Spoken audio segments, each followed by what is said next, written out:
Hello friends, welcome to my channel PCS with Chauhan. Guys, मेरा नाम है कीरा चौहान। यहाँ हम करें भारतीय इतिहास की घटना चक्र। तो दोस्तों, जिसमें हमारा चल रहा है मध्यकालीन भारतीय इतिहास यानी कि मेडिवल इंडियन हिस्ट्री। और यहाँ जो है अब हम पहुँच चुके हैं चैप्टर नंबर 20 पे, यानी कि मध्यकालीन संगीत और चित्रकला। ऑलमोस्ट ख़त्म होने वाला है अभी ये। और गाइज, अगर आपको मेरी वीडियोस पसंद है, वीडियो को लाइक करिएगा। चैनल को अभी तक आपने सब्सक्राइब नहीं किया है गाइस, तो चैनल को आप सब्सक्राइब कर सकते हैं। बाकी सब्जेक्ट की भी अगर आप लोग घटना चक्र पढ़ना चाहते हैं तो चैनल की प्लेलिस्ट में जाएंगे, आपको बाकी सब्जेक्ट की भी जो है प्लेलिस्ट मिल जाएगी। तो दोस्तों, यहाँ फिलहाल हम लोग जो है करेंगे, जो मुगल काल चल रहा है हमारा, मुगल वंश, तो उसमें अभी हम संगीत और चित्रकला की बात करेंगे। चलिए थोड़ा आगे बढ़ते हैं अब हम लोग।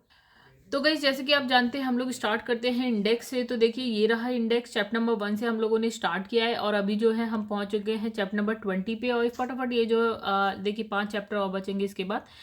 तो एक हफ्ता मुश्किल से ख़त्म हो जाएगा ये, मतलब ये बुक ख़त्म हो जाएगी। इसके बाद देखते हैं क्या स्टार्ट करेंगे हम लोग। तो दोस्तों, अगर आपको कुछ भी अच्छा लगे मेरे चैनल पर तो चैनल को सब्सक्राइब जरूर करिए। और कम्युनिटी जो टैब होता है या पोस्ट होती है गाइस, उसमें मैं कुछ क्वेश्चंस जो है डालती हूँ, ऑप्शंस होते हैं, तो प्लीज़ उसका आंसर किया करिए। ठीक है, तो चलिए अब आगे स्टार्ट करते हैं हम लोग मुगलकालीन संगीत एवं चित्रकला। तो गाइस, यहाँ देखिए हम नोट्स करेंगे, फिर इसके क्वेश्चन आंसर करेंगे और फटाफट खत्म करेंगे। देखिए यहाँ पे क्या लिखा है। यहाँ लिखा है कि मुगल चित्रों में युद्ध दृश्य हो गया, पशु पक्षी हो गए, प्राकृतिक दृश्य, दरबारी चित्र। ठीक है, यानी वो राजा बैठा है और दरबार में लोग बैठे हुए हैं, तो वो तो इन ये विषय थे। ठीक है, इन इन विषयों से संबंधित जो है चित्र का अंकन किया गया है, मतलब बनाए जाते थे।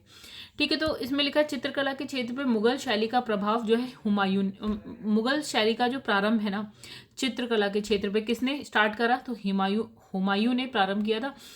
मुगल चित्रकला की नींव जो है हुमायूं के शासनकाल में पड़ी। ठीक है, तो अपने फारस और अफगानिस्तान में निर्वासन के काल में, जब वो फारस अफगानिस्तान गया था, तो उसने मीर सैयद अली और क्या है ख्वाजा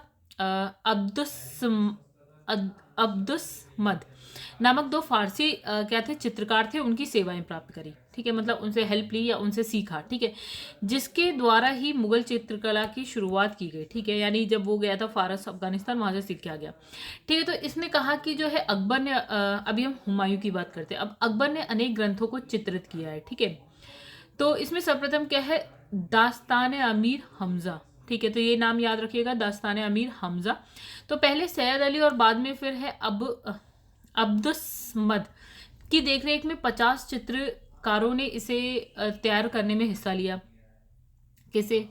दास्तान अमीर हमजा को। तो इसमें जो है करीब 1400 चित्र है और ये ग्रंथ फारसी नायक, मतलब अमीर हमजा यानी मोहम्मद साहब के जो चाचा थे, वो क्या नाम है, अमीर हमजा के वीरतापूर्वक कारनामों का क्या है, उल्लेख है। ठीक है, किसके कारनामों का उल्लेख है? अमीर हमजा के। राइट, क्या किसकी बात कर रहे हैं? दास्तान अमीर हमजा। राइट, तो क्या है, इनके वीरता पूर्वक जो कारनामे थे उनका उनका उल्लेख है। ठीक, अब इसमें लिखा है कि मुगल चित्रकला जहांगीर के काल में अपने शिखर पर पहुंची, मतलब टॉप पे पहुंच गई, कि उस समय बेहतरीन थी, समझ लीजिए ऐसा। तो जहांगीर चित्रकला का बड़ा कुशल क्या था? आपका पारखी था। ओके, तो जहांगीर, अभी हमने पढ़ा हुमायूं, फिर हमने अकबर पढ़ा, अब हम जहांगीर पढ़े। तो जहांगीर के दरबार के सुप्रसिद्ध चित्रकारों में अबुल हसन हो गए। ठीक है, इन्हीं को नादिर उस जमा की उपाधि दी गई थी। ठीक है, तो एक हो गए उस्ताद मंसूर, जो हमने पढ़ा था, नादिर उल अस्त्र, ये दोनों हमने जहांगीर के टाइम में पढ़े थे, दोनों इंपॉर्टेंट थे। राइट, उसके बाद यहाँ पे है फारूक बेग, बिशनदास, अकारिजा, मोहम्मद नादिर, मोहम्मद, इतने इंपॉर्टेंट नहीं गए, लेकिन ये अबुल हसन और उस्ताद मंसूर, ये दोनों याद रखिएगा। दोनों की उपाधि याद रखिएगा, एक हो गई नादिर उस जमा और एक हो गई नादिर उल अस्त्र। ठीक है, तो फिर अबुल हसन ने जहांगीर के सिंहासन रोहण का एक चित्र बनाया, मतलब जहांगीर सिंहासन पर बैठा हुआ है ऐसा। तो जिसे जहांगीर की आत्मकथा तुझके जहांगीरी के मुख्य पृष्ठ, यानी कि जो फ्रंट पेज होता है ना, उस पर लगाया गया। तो ये हो गया इंपॉर्टेंट पार्ट, यानी कि इसने बनाया था, अब्दुल हसन ने बनाया था क्या? सिंहासन रोहण का एक चित्र बनाया जहांगीर के, और उसे जो जहांगीर की आत्मकथा थी तुझके जहांगीरी, उसके जो फ्रंट पेज पे मुख्य पृष्ठ पर लगाया। राइट, ठीक है, जहांगीर के काल को मुगल चित्रकला का क्या बोला जाता है? स्वर्ण युग बोला जाता है। तो ये हो गया एक क्वेश्चन इंपॉर्टेंट। ठीक है, तो पहाड़ी school, Rajput school, Mughal school और क्या है, कांगड़ा स्कूल। मध्यकालीन चित्रकला की क्या है, विभिन्न शैलियां थी। तो ये सब स्कूल स्कूल स्कूल है, लेकिन ये क्या, मुगल कालीन जो चित्रकला है उसकी शैलियाँ। अच्छा, औरंगजेब ने संगीत को इस्लाम विरोधी मानकर उस पर क्या लगा दी, पाबंदी लगा दी। ठीक है, हुमायूं, अकबर, जहांगीर, औरंगजेब। तो इसने क्या करा कि संगीत पर पाबंदी लगा दी, परंतु उसी के काल में फारसी भाषा में क्या है, भारतीय शास्त्रीय संगीत पर क्या है, सर्वाधिक पुस्तकें लिखी गई थी। भारतीय शास्त्रीय संगीत पर बुक लिखी गई थी। ठीक है, तो औरंगजेब संगीत विरोधी होने के बावजूद स्वयं पर क्या है, स्वयं क्या था, एक कुशल वीणा वादक था। वीणा होती है एक बजाने वाला यंत्र होता है, तो वो बजाता था। ठीक है, कौन, औरंगजेब की बात करें। अच्छा, इसमें लिखा है तोड़ी राग प्रातःकालीन गाए जाने वाला राग था। इंपॉर्टेंट बात, कौन सा राग सुबह सुबह प्रातः काल में गाया जाता, तोड़ी राग, राइट। तो ये राज दरबारों में भाटों और क्या है, चारणों द्वारा गाया जाता था। ये नहीं पूछ रहा कौन गाता था, लेकिन ये तोड़ी राग क्या है, प्रातःकालीन गाया जाने वाला राग था।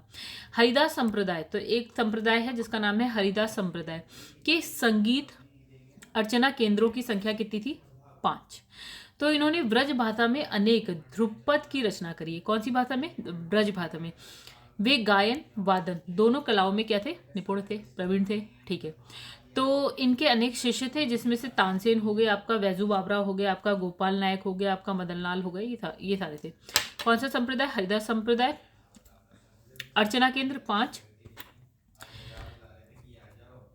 और ब्रज भाषा में ध्रुपद की रचना। अच्छा, शिष्य की बात करें तो तानसेन, बेजू बाबरा, गोपाल नायक और मदन लाल। तो इंपॉर्टेंट है, आगे बढ़ते हैं। अब आ जाते हैं अकबर। अकबर के शासनकाल के दौरान तानसेन और क्या है, हरिदास, स्वामी हरिदास प्रमुख क्या है, ध्रुपद गायक थे। ठीक है, तानसेन अकबर के दरबार का प्रसिद्ध संगीतज्ञ था। तानसेन का मूल नाम क्या लिखा है गाइस यहाँ पे, रामतनु पांडे, ये याद रखिएगा। तानसेन किसके दरबार में बात कर रहे हैं हम, यहाँ पे अकबर के दरबार में बात कर रहे हैं। अच्छा, इनका नाम क्या है, रामतनु पांडे। ओके, वे है अकबर के नवरत्न। इंपॉर्टेंट हो गई बात, नवरत्न की बात हम सुनते हैं अकबर के दरबार में।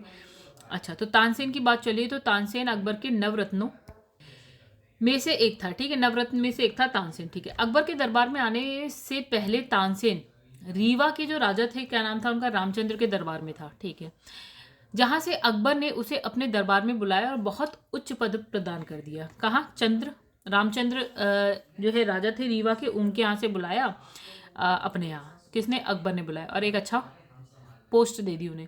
अकबर ने तानसेन को कंठाभरण वाणी विलास की उपाधि प्रदान की। तो ये गैस, ये जो उपाधि है वो थोड़ी सी इंपॉर्टेंट है, यानी कि कंठाभरण, देखिए काट काट के करें तो कंठाभरण वाणी विलास, राइट।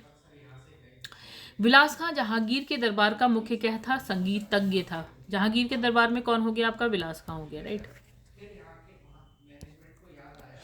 तो गाइस उसके बाद बात करें तो शाहजहां, जहांगीर का बेटा था शाहजहां, के दरबार के प्रमुख गायक हो गए जगन्नाथ हो गए, रामदास हो गए, सुखसेन, सूरसेन, लाल खां, दुरंग खां इत्यादि हो गए, ये सब थे। तो इसमें मोहम्मद शाह रंगीला के समय क्या है, ख्याल गायन लोकप्रिय था। तो ये बात इंपॉर्टेंट हो गई, मोहम्मद शाह रंगीला के समय ख्याल गायन लोकप्रिय था। ठीक है, राजस्थान की प्रसिद्ध शैली यानी कि किशनगढ़ शैली चित्रकला से संबंधित है। तो किशनगढ़ शैली चित्रकला से संबंधित है। ये शैली अपने श्रृंगारिक चित्रों के लिए भारत में जानी जाती है। किशनगढ़ के राजा यानी कि सामंत सिंह श्रृंगारप्रिय और अच्छे साहित्यकार थे। ठीक है, जो नागरीदास के नाम से प्रसिद्ध थे। इनकी प्रेमिका बनीठनी राधा नाम है, का सौंदर्य उनके काव्य का आधार था। मतलब अपनी प्रेमिका के सौंदर्य पर जो है इनका काव्य लिखे गए। ठीक है, तो मतलब ये आधार था। ठीक है, तो इसी शैली के प्रमुख कलाकार की बात करें तो अमीर चंद हो गए, छोटू हो गए, भवानी दास हो गए, निहाल चंद हो गए, सीताराम ये हो गए। तो बनीठनी का प्रसिद्ध चित्र निहाल चंद ने बनाया था, जो किशनगढ़ शैली में है। तो राजस्थान में इंपॉर्टेंट देखिए क्या क्या बात हो गई। तो यहाँ पे जो शैली है वो है किशनगढ़ शैली। एक बात, चित्रों में क्या देखेंगे, श्रृंगारिक चित्र देखेंगे आप इसमें। ठीक है, और मतलब यहाँ जो किशनगढ़ है, किशनगढ़ के राजा यानी कि सामंत सिंह श्रृंगार प्रिय थे और अच्छे साहित्यकार भी थे। चलिए ठीक है, जो नागरीदास के नाम से भी जाने जाते थे, कोई नहीं पूछा। इनकी प्रेमिका क्या हो गई, प्रेमिका बनीठनी। इन्हीं के आधार पर जो है इनकी शैली, मतलब इनकी जो इनके काव्य का आधार था, ये इनकी जो प्रेमिका थे। ठीक है, उनका सौंदर्य। अच्छा, ये कोई नहीं पूछेगा, प्रमुख कलाकार। और इसके बाद ये है कि जो बनीठनी का प्रसिद्ध चित्र, जो एक चित्र है जो बनी ठनी का है, यानी कि राधा का है। तो ये चित्र किसने बनाया? तो ये बनाया निहाल चंद्र ने बनाया है। और कौन सी शैली में है? तो किशनगढ़ शैली में। चलिए आगे बढ़ते हैं, क्वेश्चन आंसर देखते हैं। यहाँ लिखा है कि मुगल चित्रकला के विषय में कौन सा कथन सत्य है? तो यहाँ लिखा है कि इसमें हम क्या क्या देख रहे हैं। मुगल चित्रकला में दरबारी चित्रण था, बिल्कुल, पशु पक्षी, प्राकृतिक दृश्य, युद्ध दृश्य, ये सारी चीजें आपको देखने को मिलती हैं। चलिए, चित्रकला की मुगल शैली का प्रारंभ हुआ अकबर, हुमायूं, जहांगीर और शाहजहां थे। तो हुमायूं से हुआ, राइट।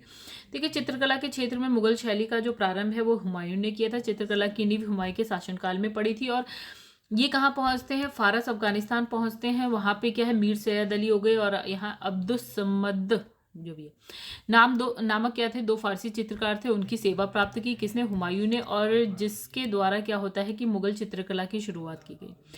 तो इन्होंने मिलकर उस एक क्या है, उन्नत कला संगठन की स्थापना करी। चलिए आगे बढ़ते हैं। तो किस मुगल शासक के चित्र ने जो है चित्रकारी के लिए कारखाने बनाए? ओके, तो गाइस आंसर है ए। देखिए, हुमायूं ने चित्रकारी के लिए कारखाने बनाए। हुमायूं ने, आंसर था हुमायूं, राइट। तो इसमें लिखा है एनसीईआरटी के अनुसार जो है आपका निगार खां हो गया, जबकि अन्नू मनुजा की पुस्तक a critical study of Mughal painting during Akbar rhythm के अनुसार तस्वीर खाना बनवाना था। तो जो उनकी पुस्तकालय से जुड़ा था, ज्ञातव्य है कि बिहार लोग। गाइस सिंपल है, आप हुमायूं मान के चलिए। अच्छा, यहाँ पे लिखा है चित्रकला की जो मुगल कलम भारतीय लघु चित्र कला की रीढ़ है। ओके, निम्नलिखित में से आईएएस का क्वेश्चन, निम्नलिखित में से किस कलम पर जो है मुगल चित्रकला का प्रभाव नहीं पड़ा? तो इसमें लिखा है कालीघाट, पहाड़ी, कांगड़ा, राजस्थानी है, कालीघाट नहीं है। अच्छा, इसमें मुगल चित्रकला ने पहाड़ी, राजस्थानी, कांगड़ा चित्रकला को प्रभावित किया है, किंतु कालीघाट चित्रकला पर मुगल प्रभाव नहीं है। इसने अपने प्रतिमान स्थानीय संदर्भों में ग्रहण किए। फिर लिखा है यहाँ पे दास्तान अमीर हमजा का चित्रांकन किसके द्वारा किया गया? तो आंसर है हमारा Abdul Hasan, right, sorry guys, यहाँ पे आंसर है आपका अब्दुस्समद। ठीक है, देखिए अकबर ने अपने ग्रंथ को चित्रित कराया, ठीक है, सॉरी अनेक ग्रंथों को क्या करा, चित्रित कराया। इसमें सबसे पहले क्या है, दास्तान अमीर हमजा, राइट। तो ये हुमायूं के काल में क्या है, चित्रित होना आरंभ हुआ था और अकबर के शासनकाल में ये पूरा हो गया। मतलब स्टार्ट हुमायूं के टाइम से हुआ और पूरा कब हुआ, अकबर के टाइम में। बदायूनी और शाह नवाज खां के अनुसार इसे तैयार करने में जो है लगभग 15 वर्ष लग गए और पहले सैयद अली और बाद में क्या है अब्दुस समद की देखरेख में प्राय 50 चित्रकारों ने इसे तैयार करने में हिस्सा लिया। ठीक है, तो इसमें करीब जो है कितने चित्र हैं, 1400। और ये ग्रंथ जो है फारसी नायक अमीर हमजा मतलब मोहम्मद साहब के जो चाचा थे उनकी वीरतापूर्ण कारनामों का उल्लेख है। तो गाइस यहाँ पे एक बार फिर से, ठीक है आगे बढ़ते हैं। इसमें लिखा है, देखिए यहाँ लिखा है दसवंत और वसावन प्रसिद्ध चित्रकार मुगल सम्राट के राजदरबारी थे, किसके? तो आंसर है हमारा अकबर के।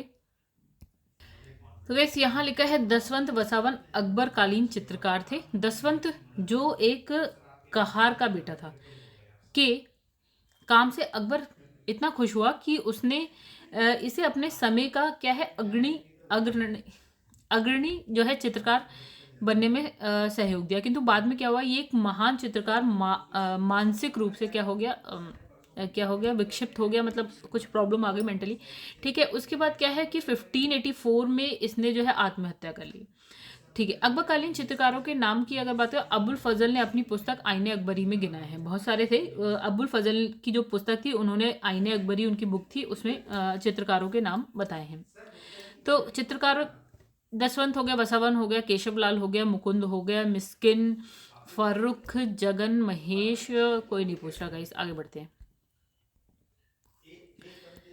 देखिए यहाँ लिखा है यूरोपीय चित्रकारी का प्रवेश किसके दरबार में हुआ? ठीक है, तो गाइस आंसर है हमारा अकबर के। देखिए यहाँ लिखा है अकबर के दरबार में क्या है, यूरोपीय चित्रकला का प्रवेश पुर्तगालियों के माध्यम से हुआ। मतलब पुर्तगाल कहाँ है, यूरोप में, तो वहां से मतलब किसके, पुर्तगालियों के माध्यम से हुआ, जिसने क्या है मुगल चित्रकारों ने 2 विशेषताएं ग्रहण की, जिससे, ठीक है, तो देखिए, एक तो व्यक्ति विशेष का चित्र बनाना यहाँ स्टार्ट हो गया, फिर दृश्य में आगे दिखने वाली वस्तुओं को छोटा आकार में बनाना, ये चीज़ें सीखी गई वहाँ से, ठीक है, मतलब पुर्तगाली जो चित्रकला थी उससे। अच्छा, चित्रकला का जो विकास है हुमायूं के शासनकाल में प्रारंभ हुआ। अकबर के शासनकाल में यूरोपीय चित्रकला का प्रभाव जो है मुगल चित्रकला शैली पर पड़ता है। अकबर के दरबार में जो है मिस्किन एक क्या है, यूरोपीय शैली का चित्रकार था, राइट। कौन? मिस्किन, ठीक है। तो अकबर के समय दसवंत जो है एक बहुत अच्छा चित्रकार था। और जहांगीर के शासनकाल में अगर बात करें तो मुगल चित्रकला अपने स्वर्ण युग यानी कि बेहतरीन प्रदर्शन कर रही थी। निम्नलिखित में से कौन जहांगीरी चित्रकार थे? नीचे दिए गए जो आंसर है उसमें से हमें बताना है। एक हो गया अब्दुल समद, फिर हो गया अबुल हसन, यहाँ हो गया आका रिजा, और एक हो गया मीर सैयद अली। तो गई हमारा जो आंसर है वो है, एक तो था आपका ये, एक था अबुल अबुल हसन और अकार रिजा। तो गई आंसर 2 3, ठीक है। तो अबुल हसन और अकार रिजा, देखिए अबुल हसन उस्ताद मंसूर और क्या बोलते हैं फरुख बेग, ठीक है। तो ये फरुख बेग, बिशन दास, अकार रिजा, मोहम्मद नादिर, मोहम्मद मुराद, मनोहर माधव, गोवर्धन जागीर के समय के प्रमुख चित्रकार हैं। मीर सैयद अली, अब्बुस समद हुमायूं के समय के थे, ठीक है। देखिए अब लिखा है मुगल चित्रकला ने किसके शासनकाल में उन्नति की? तो गाइस आंसर है हमारा जहांगीर। तो हमने कहा ना स्वर्ण युग था चित्रकला का जहांगीर के टाइम का। तो इसमें लिखा है मुगल चित्रकला जहांगीर के काल में अपने शिखर पर पहुंच गई थी, ठीक है। तो जहांगीर चित्रकला का बड़ा कुशल जो है पारखी था। मुगल शैली में मनुष्यों का चित्र बनाते समय एक ही चित्र में विभिन्न चित्रकारों द्वारा मुख, शरीर और पैरों को चित्रित करने का रिवाज था। मतलब एक फोटो बन रही है, उसमें मुंह कोई और बना रहा है, पैर कोई और, हाथ कोई और बना रहा था। जहांगीर का दरबार था कि जहांगीर का दावा था कि वह किसी भी चित्र में विभिन्न चित्रकारों के अलग अलग योगदान को पहचान सकते हैं। मतलब उसने ये कहा कि भैया अगर एक चित्र बना दिया जाए, उसमें मुख जो है कोई और बना रहा है, हाथ कोई और, पैर कोई और बनाता है, तो मैं उसको देख के बता सकता हूँ कि ये किस चित्रकार ने क्या बनाया है, राइट। मतलब हाथ किसने बनाया या पैर किसने बनाया, ऐसा करके। तो इसने कहा शिकार युद्ध और क्या है आपका राज दरबार के दृश्यों को चित्रित करने के अलावा जहांगीर के काल में मनुष्य और जानवरों के चित्र को बनाने की कला में विशेष प्रगति हुई। मतलब पहले क्या बनाया जा रहा था, ये सब युद्ध का राज दरबार है, शिकारी सब। उसके बाद क्या बनने लगे, मनुष्य के चित्र हो गए, जानवर के चित्र हो गए, ये सब भी आने लगे, बनने लगे।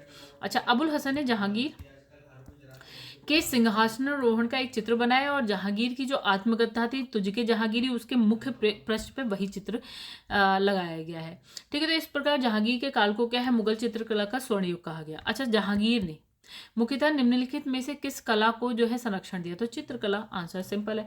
तो इसमें से किस मुगल सम्राट ने सचित्र पांडुलिपियों से ध्यान हटाकर चित्राधार यानी कि एल्बम और व्यक्तिक रूप चित्रों पर अधिक जोर दिया? तो है जहांगीर, ठीक है। देखिए यहाँ लिखा हुमायूं के समय में मुगलों ने चित्रकला में अभिरुचि दिखाई, ठीक है।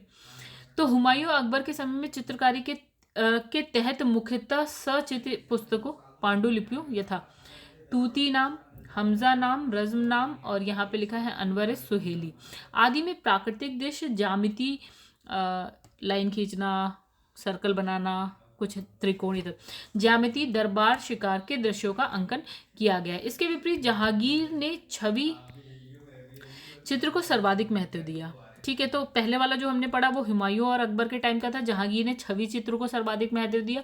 स्वयं जहांगीर ने अकेले नूरजहां के साथ फारस के सम्राट, दरबारियों, पशु पक्षी आदि के अनेक व्यक्तिक रूप चित्र बनाए और अनेक जो एल्बम यानी चित्रधारों का निर्माण करवाया। किसने? जहांगीर का काम है ये। देखिए इस यहाँ लिखा है पहाड़ी स्कूल, राजपूत, मुगल स्कूल और कांगड़ा स्कूल निम्नलिखित में से किस कला की विभिन्न शैलियों को दर्शाती हैं? तो सिंपल आंसर है हमारा चित्रकला की शैलियों को दर्शाती है। पहाड़ी school, Rajput school, Mughal school and Kangra school मध्यकालीन चित्रकला की क्या है विभिन्न शैलियां हैं, राइट।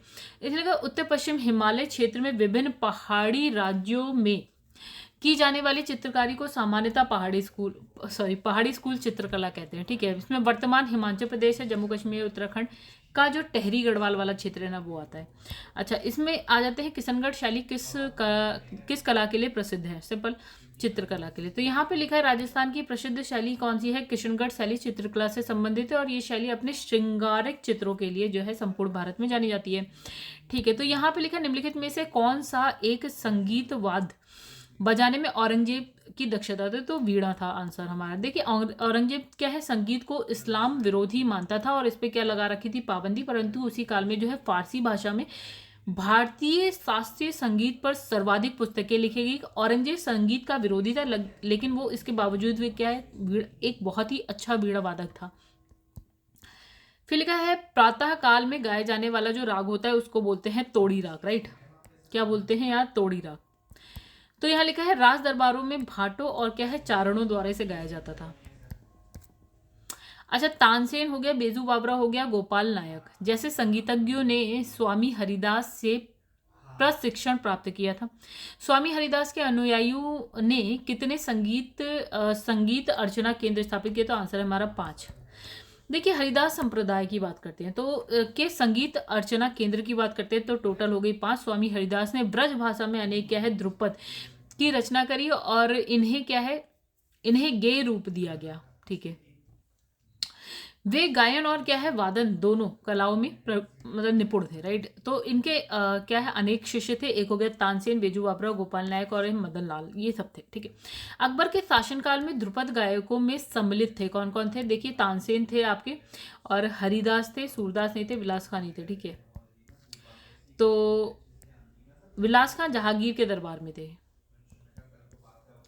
लिखा है प्रसिद्ध तानसेन का मकबरा स्थित है, तो आंसर हो गया आपका ग्वालियर, मध्य प्रदेश।